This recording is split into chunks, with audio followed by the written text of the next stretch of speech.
We have Michael Harrington, Matt Barowitz, Cameron Wood, and Becca is on the phone and will be with us on the phone until she gets to the State House. And Keisha's here? Yep. And and Keisha and Randy and me. Okay. Damien. Okay. Let's And, get and Damien, who you already knew. is here. Yeah. let's get started. Okay.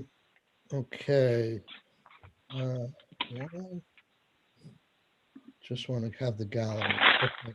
Becca, does it make sense to mute? You're like crunching around for some reason. Okay. Okay, so we're going to have what has been posted was the bill as we discussed over the last couple of days with the amendments on both contributions, all the amendments on contributions and all the amendments on benefits. And I asked Damien to pull it all together in a final form, which he's had edited. And I posted it in unedited form as soon as I got it last night. And I think the edited version has been posted this morning. I don't think it should come as a surprise to anyone. Just so you know, in the spirit of collaboration, Senator Brock and I have had several calls trying to come to a consensus. Unfortunately, I think we both feel we were unable to do that. So we're going to move forward with the bill. At this point, there may be possibility for future conversations. You never know. But we are going to look at what what Damien has come up with. Let me add one thing at this point, Michael, and that is that I do very much appreciate the extent to which you have reached out to talk about ways in which we could make an agreement that could result in a consensus. I'm sorry that we were not able to do so, but I want you to know how much I appreciate the work that you've done towards that end. Yes. And Randy and I sit together in both committees for years now. So we've developed a good relationship to have those frank conversations, I think. Anyhow. Yes. Yeah. And that's one of the pleasures of working together in this legislature. Right. Okay. So Damien, why don't you pull the bill up on your screen? All right, here we go. It's coming up now. Okay, so I'm starting with section 5, the benefits section that we left off on yesterday, just to show the changes that have. Before we go there, if you recall, on the sunset provision, we took a straw vote on that. Nothing has changed. Does anybody feel a need to revisit the first 7 pages of the bill? No. Okay. Okay. Okay. All right. So with the weekly benefits section, I integrated Senator Rahm's dependent benefit proposal. And there is added here language the chair asked me to add a provision that would provide that the dependent benefit in the second year, July 1, 2022 through June 30th, 2023, again, would also be contingent on the trust fund staying above 90 million. So, and according to the projections from Matt Barowitz, even under the committee's proposal with enhanced benefits and rate relief, it's expected to stay well above 90 million. So, but just so I can explain this is not meant to be anything new. It was always my intention that was good for the goose is good for the gander. And if the trust fund showed signs of weaknesses, these changes would stop or would not go into effect, both on the contribution and the benefit side.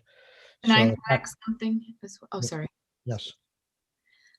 So this still says that the individual would receive $50 regardless of if someone else in their household with the same dependents would also qualify. We did not get a straight answer. I hope this is okay to characterize it this way. my Commissioner Harrington, I see has his hand up. We do have some estimates in case we move to per household. So Because that's a decision point we haven't made, I believe. Okay, Yes. I thought we had, and I thought we had done it per household. I remember saying to the commissioner, what would you prefer from administrative standpoint if you had to do it? I thought this seems to be more straightforward and easier if you just did the household.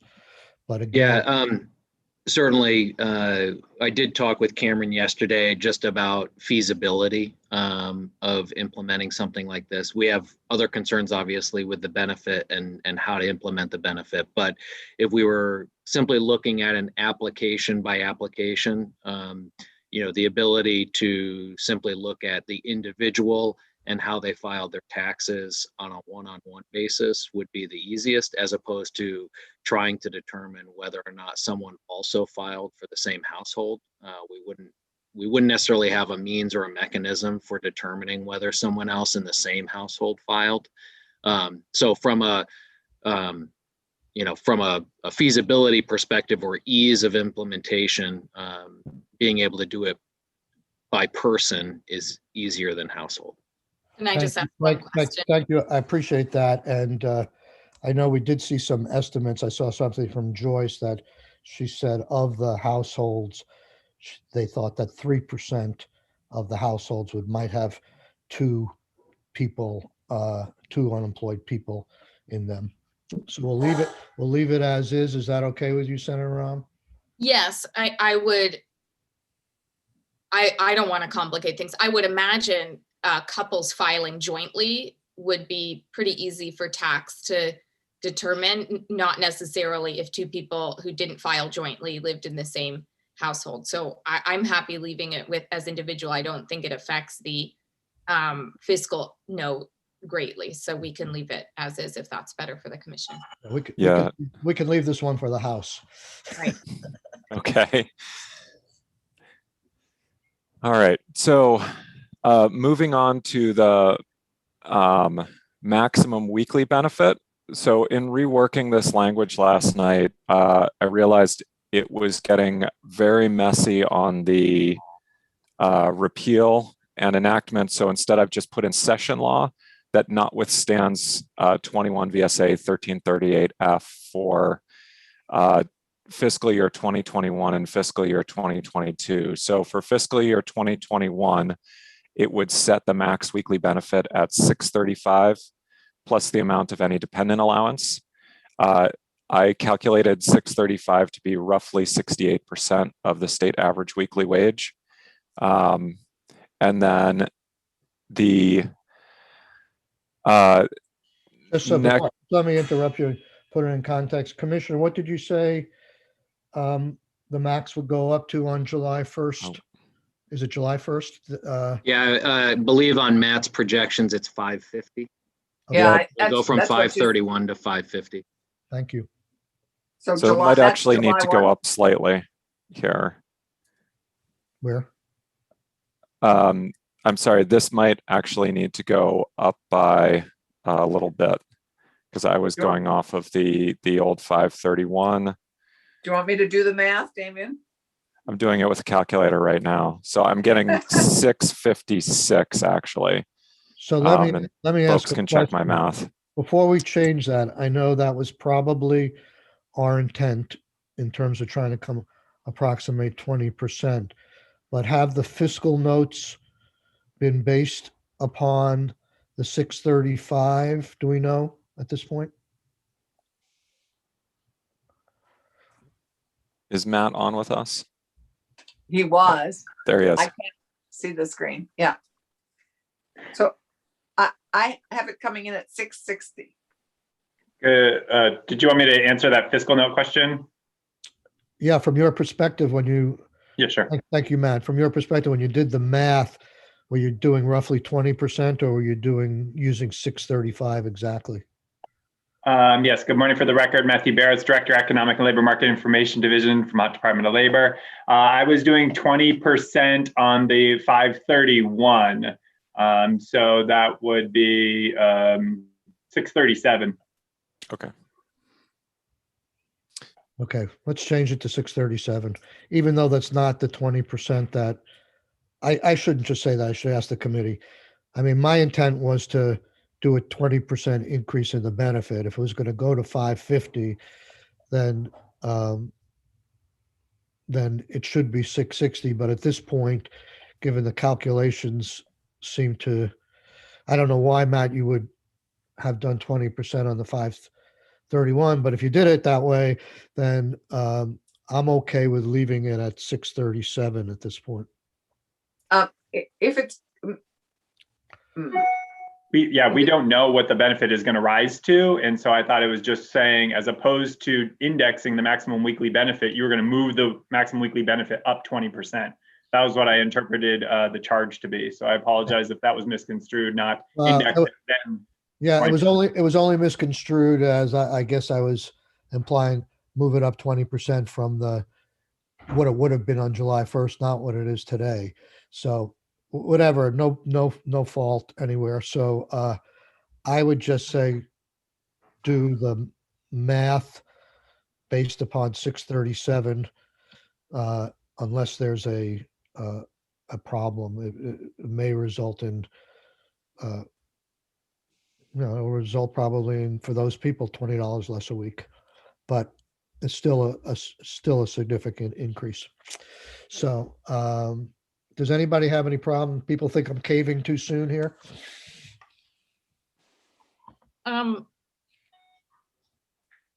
No, I mean, I think I think it still adds a generous, additional bump.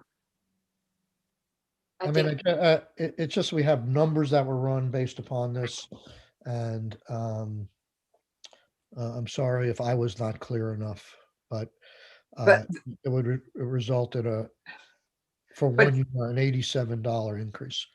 and this is for 1 year, right? Right. Mhm. So because otherwise I would argue that it should just be 20% of whatever the new maximum weekly benefit is. But going forward, but I just like to remind everybody, this is just for a 1 year, 20% bump. Correct. Right, Yeah, it's kind of like I- instead of inflation index, it's Yeah. going to be a 20% bump Yeah. instead. So I would say, Senator Clarkson, that if it was an ongoing increase, then Uh, pulling it back from 660, like you said, to 637 would have multiply or effect, and I would have more concern with it. But because it's only Right. I But- think we could live with that. Right. Okay, Damien. Okay, I've made the change in the document here, so I have a new version that I can send to the committee when it's time to vote. Okay. Okay. So the next section here, subsection B, just provide the benefit year beginning on July 1, 2022. We go back to the 57%. And then after that, it'll index normally according to the statute. So each year it goes up by the percentage increase in the state average weekly wage. And this just kind of resets us to where we would have been otherwise. I'm sorry, I tuned out for a second. This is the same section we were looking at, right? It is. This is the 1 year change that you're going to change to 637. I thought you moved on to something. I'm not. Yep. So the 1 year change to 637 is subsection A of section 6. Right. The reversion back to the normal 57% is subsection B. Okay, so in the existing law, the maximum, I remember seeing a fixed number in the statutes that I saw, but you're saying in the green books right now, the maximum is defined as a percentage and not a fixed dollar amount. Yeah, the fixed dollar amount in the green books dates back to the grand bargain. Okay. And then it's been indexed since then with a couple of resets in there for Right. when we reach Schedule 3 and that sort of thing. But the standard is that each year it indexes by the percentage increase in the state average weekly wage. Right, okay, And the resets were set to 57%. And so I just went with that to reset it back to where it is, which is roughly 57%. sounds good. Sorry. Okay, no problem. And then the next section here, the only change is on line 2 of page 10, and that's just reverting us back from the higher wage calculation to the one that we have in existing law now. Okay, The next section here is unemployment insurance rate schedule for benefit years beginning July 1, 2021 and July 1, 2022. So July 1, 2021, this would set us at Schedule 1 or keep us at Schedule 1, provided the trust fund isn't projected to drop below $90 million by the end of the year. And as I mentioned before, it's projected to be well above that. The next section or subsection here, subsection B, would do a 1-year hold at Schedule 3 for the year beginning July 1, 2022. And again, that will not occur if the trust fund is below $90 million or projected to drop below that amount on or before the end of 2022. So it's the same trigger throughout. Questions on that? nope, Okay. The base of contributions for 2022 and 2023. So what this would do here is set the unemployment insurance base of contributions for 2022, keep it the same as it is for this calendar year, 2021, provided again that the $90 million trigger as of October 15th hasn't either been reached or it, isn't projected to drop below $90 million by the end of the year. And then what subsection B says is, notwithstanding any provision of subsection A or the existing law to the contrary, the base of contributions for 2023 shall be what it would have otherwise been if not for the freeze in 2021. So it basically says calculate 2023 as if the base of contributions had increased in calendar year 2022. okay, And then the final piece here, the effective dates. So sections 5 and 6 would take effect on July 1 of this year. And that's the weekly benefit calculation, the dependent benefit are in section 5, and the maximum weekly benefit is section 6. Section 7 is the reversion to the standard weekly benefit calculation. And then what subdivision 3 here says is those sections shall not take effect if on April 15th, the balance of the trust fund is below 90 million or projected to drop below that amount on or before the end of the year. So again, this is just setting the same trigger for all of the changes to benefits and contributions. And then the effective date section and the remaining sections of the Act all take effect on passage. So it's just sections 5, 6, and 7 that have a different effective date. Okay, any questions on the language of the bill, or should I stop the share? well, you can leave it up there, but are there any questions on what we have in front of us? I'm going to give some opportunity for our group here to comment, but once again, I think it's sort of all been said already. Couple of points I just would like to make is that over the last couple of days, I've gotten a little angst and frustrated. I don't know what the right word is. I'm hearing a lot on the attacking the what I call the balance here of trying to give something to workers who are suffering as well as to businesses. And I think that's consistent with where we've been over the years on this program. I know people will argue otherwise. But just from a personal note, I want to say that I appreciate all the committee's work. It's not been easy. I especially appreciate the comments from Senator Brock.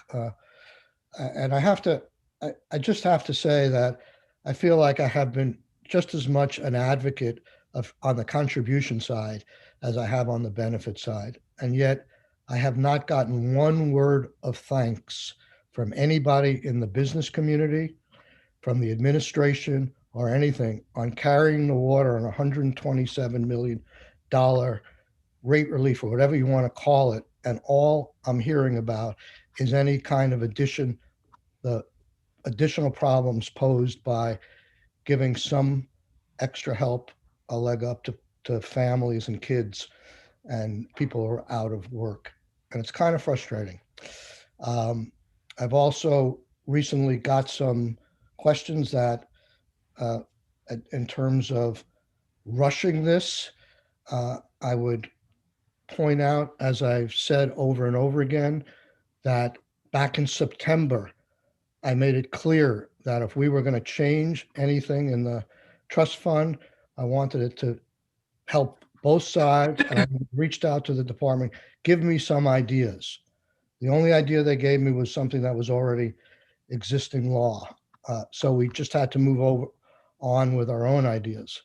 And we have been talking about benefits as part of this equation, be it the 20% or the dependency. We've been talking about that for days. I think we've heard all the arguments that are going to be out there.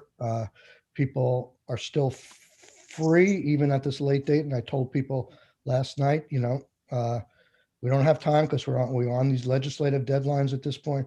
If you want to submit comments in writing, we will read them. And we have had last week, I think when we were talking about benefits, we had representatives from the business community in to testify, as well as representatives from labor. And I think the department also has been very vocal in concerns that are very typical of what the business community might say. And one last word I want to say is it's just really difficult. I looked at the numbers again, and I just want to believe that what the department is saying, well, I don't want to believe what the department is saying on the machinery involved here. It's really sad. We all know it's sad. It's a problem. But I think we're looking at, in terms of the dependency benefit, the one that they're saying is likely to cause the whole system to blow up, is that we're talking about, I think on average, sending out 6,000 checks of $50 now. Because of the commissioners weighing in, it may be in a 3% more, it may be 2 checks of $50, to 6,000 households a week. I'm not a technology person. Everybody knows that. But I can't believe that some of the technology people here couldn't do this on their home computer. It's not that big a deal. I say that somewhat flippantly, but I do say it sincerely, that in the way of saying that if there's a will, there's a way to get $6,000 weekly checks out for a flat amount. And as this bill goes forward, I will make the commitment right now that as that avenue gets explored, and the danger is absolutely crystal clear that the whole place is going to blow up and nobody's going to get their checks as a result of trying to get people $50 more, all ears. But at this point, I feel fairly comfortable that working together with the administration, we can find a way to do that. I remember, I think Senator Rahm pointed this out to me, when we had all the problems about getting people their checks in the fall, the governor himself said, I want those checks out by Monday. And I think he said something, even if I have to write them all myself and deliver them myself. I'm not suggesting that that's what happened here, but it's not that big of a universe. We should be able to find a way to do that. And as I said yesterday, I'm not going to let good social policy be driven by a machine. So that's what I have to say. And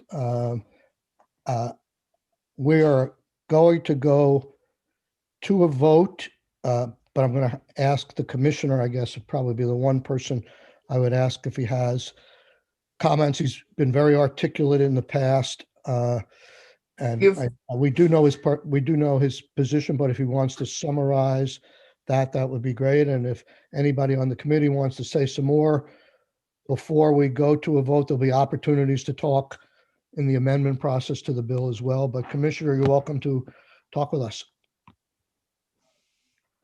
You're on mute. Michael, you're Thank you. muted. Yeah, thank you. For the record, Michael Harrington, Commissioner, Department of Labor. I'll say thank you to the committee for having us before you over the past however many weeks discussing this bill. I think we've covered a lot of ground and a lot of different topics. I'm not sure I have much more to add. I will say that our position or concern around the additional benefit has really been from an administrative and technology perspective. Not necessarily whether or not we agree with more money going to people. I think we would want to support people in any way we can. That being said, without getting into a lot of detail, it's easier said than done to write checks and get them out the door. There are a lot of nuances and federal compliance pieces to make the system actually not only write checks, send the checks, add it to an additional benefit that already exists, and an additional benefit on top of that that already exists from the federal government, and then be able to account for all of that in the end. And that is our biggest concern. So with that, I'll just end it and say I'm happy to answer any questions, although I think you're ready to move on. And I would just say thank you for your time, and we'll continue the conversation, I'm sure. Yes, we will. And I thank you for all your time. I realize what a drain just the committee time here has been on your entire staff. So not a problem. Thank you very much. We're happy to support in any way we can. Yeah, and thank you, Matt, and thank you, Cameron. Michael, Matt has his hand up. I thank you. Just wanted to mention briefly that, for the record, I may have mischaracterized what Joyce Manchester was doing yesterday when I said something about like a return to normal. And in discussions with her in my haste to be brief yesterday, I may have oversimplified her analysis and the interpretation I had on her slope. So I just wanted to, for the record, say, Joyce is an extremely competent economist, and in my circle, that is the highest praise you can give. So just wanted to just kind of put that out there. So I apologize for yesterday for being overly brief. Thank you, Matt. Okay, Senator Rahm. Thanks, Mr. Chair. Allison, would you like to go first? No, you can go first, and I'm happy to follow. Great. So I just wanted to add a few things to what the chairman said quite eloquently. One, I just wanted to, for the record, remind us all that we also got a lot of supportive letters around passing S10, not only from labor groups who we might have anticipated hearing from, but from child poverty and child advocacy groups, as well as legal aid, just recognizing that if we're going to build back better coming out of this pandemic, it needs to start and end with those who were already in crisis before the pandemic started. And, I think we know that when this crisis subsides, and we have so much hope to believe that it will, given the words of our president yesterday, we still will have businesses that won't come back, and we'll have jobs that won't come back, and we'll have people who were on unemployment who found a new path for themselves, a new way to have purpose and to feel like they can provide for themselves and their families. And that truly, in my mind, is what it means for us to build back better, is that we look at what we were doing and say, is there something else we as individuals, as families, and as businesses want to be doing, that we can look forward to now that we're coming out of a really intense crisis for so many.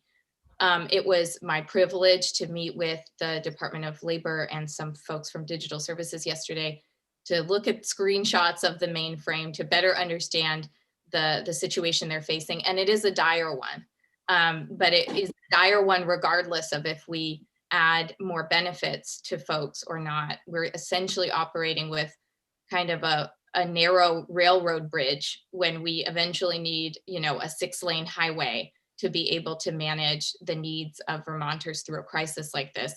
And if we can help the department and digital services get the resources and support they need to build a 2-lane road in the interim in the next 6 to 9 months so that we can provide Vermonters better access to benefits, then I'm certainly committed to that work. And that's what I hear from the committee as well. And finally, I just really want to emphasize, some of us, you know, most of us, I think, were here from the last recession to now. And what we saw is that the Great Recession of 2009 had an incredibly long tail.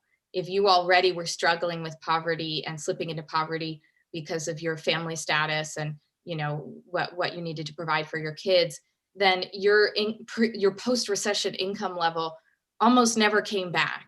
And, you know, we had this long rolling crisis that allows us to take stock of that and say, what do we need to do to invest in people?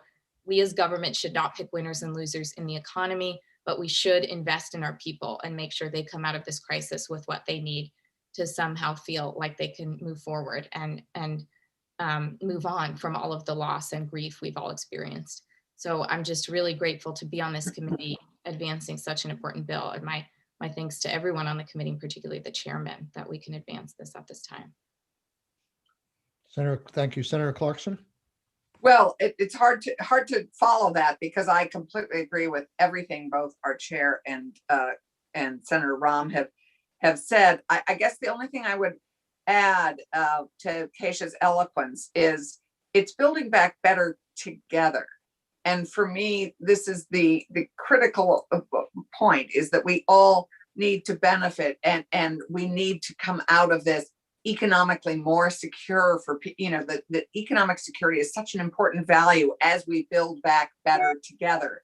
It and the safety and well-being of our of the people who are still struggling is so important, and anything we can do to help that situation is, to me, of paramount importance. And this, I just think that this is terrific work, and I'm really proud also to be on this committee and to be advancing this. Thank you. I don't have my screen in front of me. Anybody else want to say a few words before we move to motions? Let me I just think make a quick Randy comment. does, and Becca and Randy both do. Okay, Senator Brock? I won't recap my comments from yesterday. I think you obviously already heard them. And again, I do commend Michael for the discussions that we've had to try to get to a consensus. Unfortunately, we're not able to do so. Like all of you, I want to help Vermonters who need to try to recover from a point of crisis. I also, though, want to make sure that we have an economy that works for everyone. And the best way to have an economy is to have an economy that has greater employment, that has people going back to work. My concerns about this bill range, as we talked about, balance between contributions by employers and contributions by people. This bill with deferred payments for employers simply defers. It doesn't eliminate a liability. The amount of money that employers will pay into the system will be the same regardless. On the other hand, it does pay out additional benefits. Now, it pays out benefits in the short run. In some cases, at the same time, additional federal benefits, weekly benefits are being paid. And one of the concerns there is we've seen this in the past where we had federal benefits that resulted in some cases in unemployment being higher than the total amount that an individual would receive had they in fact been on the job. It's unclear as to whether that, with the $300 per week that the federal government is paying, and admittedly that only goes until September, and the additional money that we add by the 20% increase. But that is a concern that I've heard expressed by many employers. The addition of the child care benefit is new. And I know many of us have talked about earlier in this session, we were going to focus on COVID. And we're going to focus on COVID to the extent that we were going to be very careful that we stewarded federal money carefully so that did not create a situation in which we effectively established new programs that we would have to pay for once COVID relief went away. And the child care benefit, as stated right now, is one of those programs. It is new. And it is beyond what is happening in COVID. Now, we may decide as a body, we certainly have in other cases that, hey, the need is such that we need to do this and we must do this. But I don't think we devoted enough time to really understanding and taking testimony all along all sides with respect to adding a new benefit and how that cost is going to be paid for long-term down the road and the impact that it's going to have on the trust fund and elsewhere. I heard in detail what the commissioner told us about the state of the mainframe.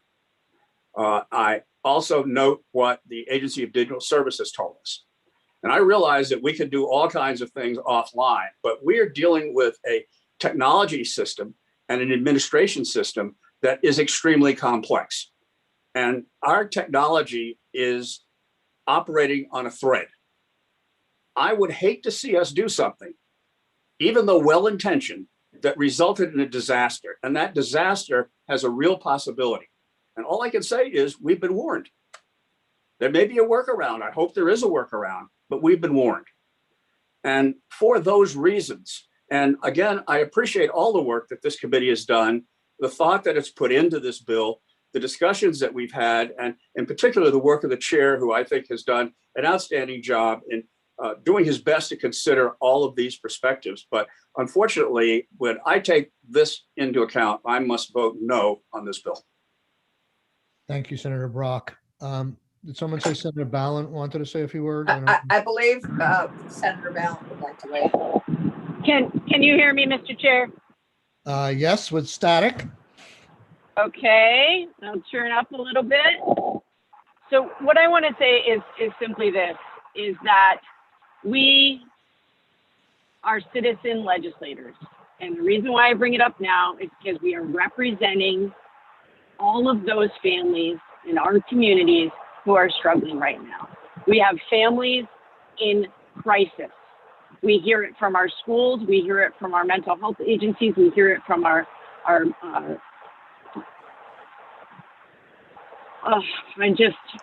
from all corners of our communities. We're hearing that families are in crisis. And this feels like the chair has done yeoman's work in trying to find a balance. And I support the work that he's done within the committee and reaching out outside of the committee, trying to come to some consensus. And it's clear that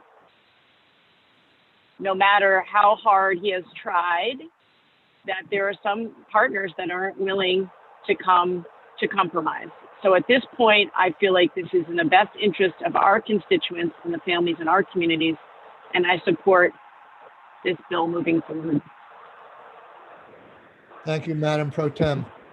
Okay, at this point, I am going to move that we amend S10 as reflected in draft 3.1. Is there any discussion? If not, the clerk will call the roll.